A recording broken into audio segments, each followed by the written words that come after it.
అందరికీ నమస్కారం. Welcome to Leo.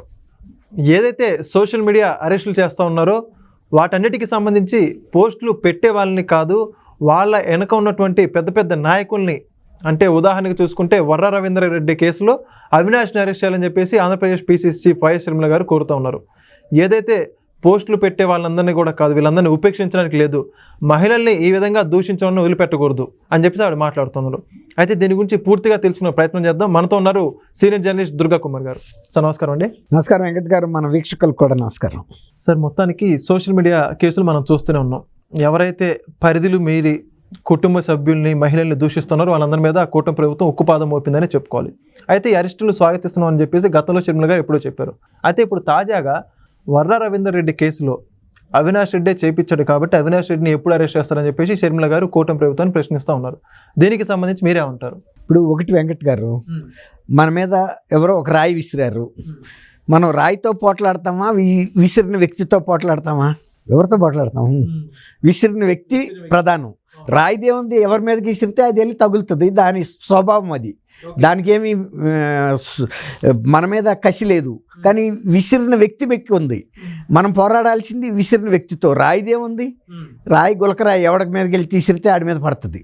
అట్లాగే ఇప్పుడు ఆమె చెబుతున్న రాజనీతి కూడా, ఇప్పుడు అతను వర్ర రవీంద్రారెడ్డి అనే వ్యక్తి ఒకరి చేతిలో ఆయుధం.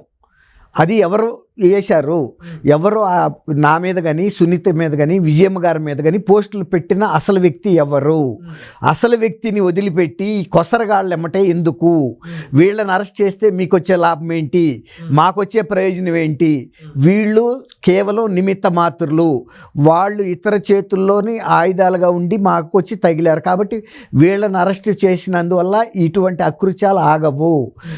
అసలు వ్యక్తులకి గుణపాఠం రావాలి. వాళ్ళు పెద్ద పెద్ద పదవుల్లో ఉన్నంత మాత్రాన వాళ్ళని మీరు మినహాయింపు ఇవ్వకూడదు.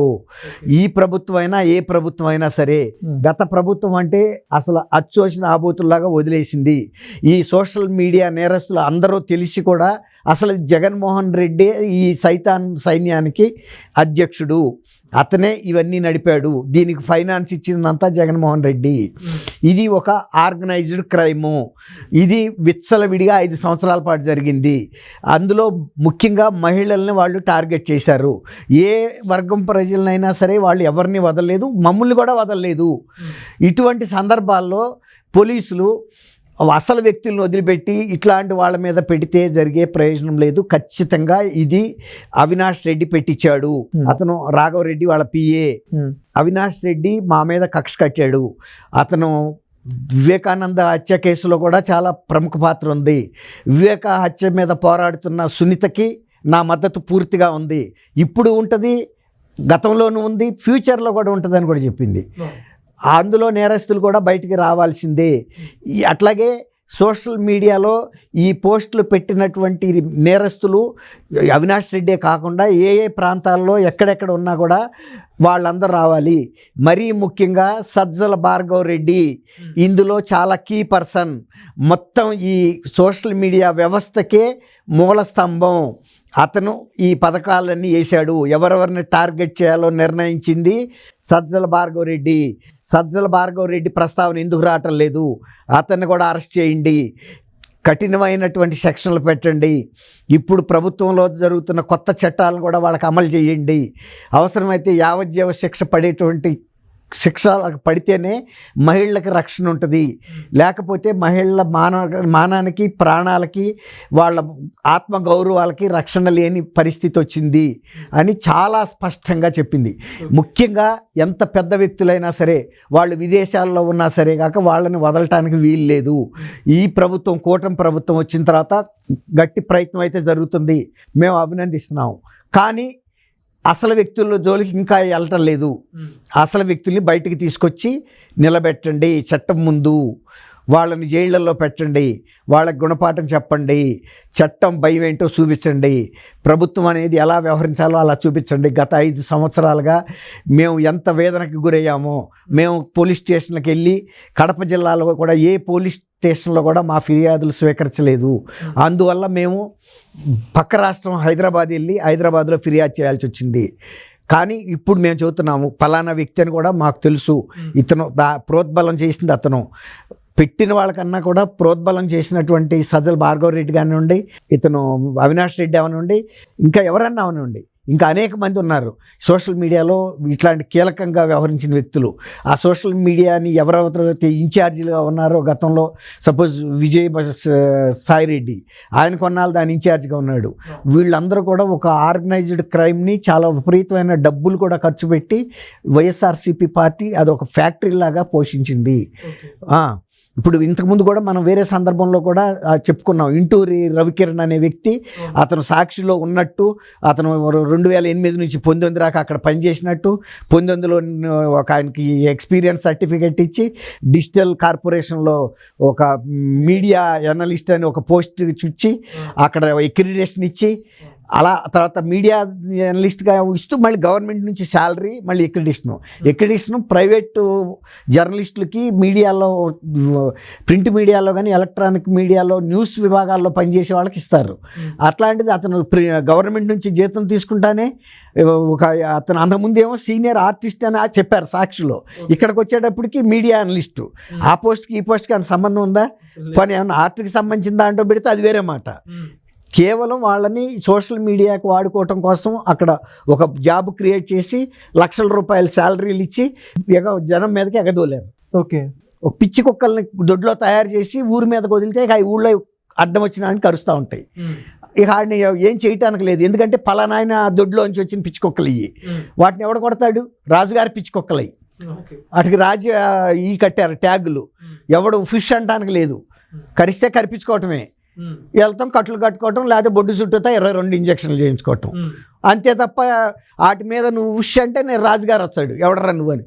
ఇప్పుడు అరెస్ట్ చేస్తే కూడా ఆయనే వస్తున్నాడు. సోషల్ మీడియా వాళ్ళని ఎట్టా అరెస్ట్ చేస్తారని. అంటే ఏం చేసినా సరే వాళ్ళని అసలు టచ్ చేయకూడదు. విజయబాబు గారిని ఒక సీనియర్ జర్నలిస్ట్ కూడా మూకుమ్మడిగా అరెస్ట్ చేస్తున్నారని కూడా కంప్లైంట్ హైకోర్టులో పిటిషన్ వేశాడు, పబ్లిక్ ఇంట్రెస్ట్ లిటిగేషన్ వేసాడు. వేస్తే కూడా వాళ్ళు సరైన సమాధానం చెప్పారు. అసలు మీరు ఎందుకు వచ్చారు, మీకేం సంబంధం ఇది? ఒకవేళ కనుక మూకుమ్మడిగా నేరాలు చేస్తే వదిలేయమంటారా? పోలీసులు ఉంది నేరస్తులను పట్టుకోవటానికా వదిలేయమని చెప్పడానికా న్యాయ విభాగం ఉందని చాలా బాగా అడిగారు.